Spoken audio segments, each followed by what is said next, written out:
Hindi ka maliligtas sa mga mabubuti mo lang na ginagawa. Alam ko maraming beses mo nang narinig 'to, pero baka wala pang nakakapagsabi sa'yo.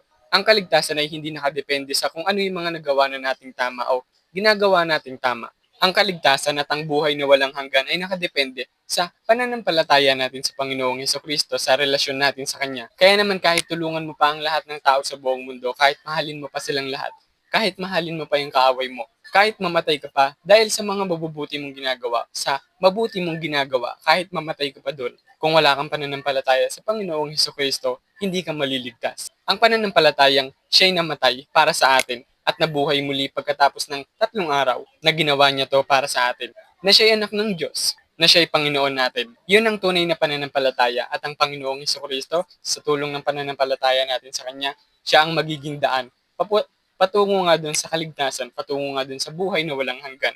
Tandaan nyo na mauuna muna ang pananampalataya sa Panginoong Hesukristo bago tayo gumawa ng mga good deeds.